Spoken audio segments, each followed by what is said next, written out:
This I believe. This I believe. This I believe. This I believe. This I believe. This I believe. This I believe. This I believe. This I believe. This I believe. I believe in being yourself. I believe in being yourself because it's what makes you you. What makes you original, unique, one of a kind. I believe in this calling because when you graduate, there will only be you on your own by yourself. There will be no one for you to follow behind.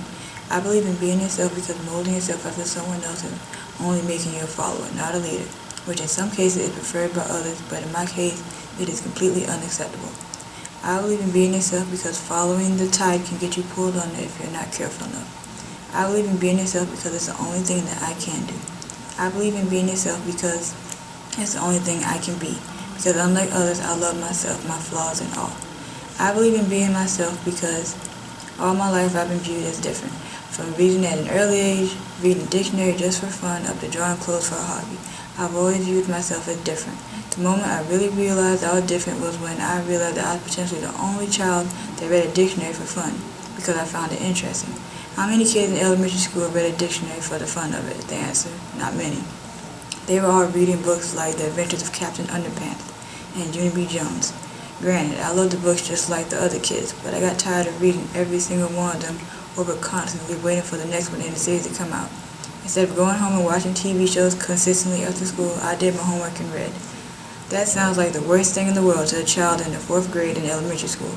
But to me, being someone who's completely and anything but normal, loved it, which was my first sign of being myself. When I reached middle school was when everything really got real on the grounds of conforming to what others deem as cool, opposed to being who you are, who you're comfortable being, who you originally should be. The pressure of conforming wasn't ever a problem for me because of the fact that I've been comfortable in my own skin ever since I was a little girl. When the girls at school began reinventing themselves for many reasons, for many phases, the only thing that I could simply do was shake my head and wonder, why do they want to be someone else that knows nothing about them and may never will? That question, so simple to me then, makes the whole aspect of being someone else that you're not clearer than a drop of water. Nicki Minaj, when she first came out in '09, was something that nearly all of the girls in middle school wanted to be like. They cut their hair with that signature trademark bang across her forehead and even dressed like her, which for a girl in middle school wasn't an appropriate look at all. Me, I simply wore my attire consisting of natural black hair, weave-free and all black attire, accompanied by combat boots. Everyone always asked me why I didn't wear weave in my hair, why I didn't wear makeup, why I didn't wear color, and my response was always a shake of the head. If you weren't dressing like Nicki, you couldn't sit with them, which was fine with me, because I was just going to swiftly walk by them the way they walked by me. When sex, alcoholic beverages, drugs began to sweep across the school like a Swiffer duster, my reply to anyone who asked me why I wasn't taking part in it was, I don't have time for that. I have better things to do with myself. To them, it made me lame. To me, I didn't care what they thought of me, because if you care, you conform. If you don't care, you can simply rise above the situation like a plane about to take flight. When I reached high school, things shifted a little. Instead of openly trying to be a twin to some celebrity, the next thing was attire. If you didn't wear this or that, you simply were an outsider. If you wore the same shoes every day, it automatically made you poor. The misplaced title because of what you put front to the crowd could have been the worst, but you can't let things like that bother you. Yes, I admit it, the poor jab did what all jabs do. It hurt. But I, being the Jones, didn't let the pain spread. I simply went to school the next day wearing my same black scuffed felines that caused a remark and walked on, hearing the snickers and laughter, but not caring.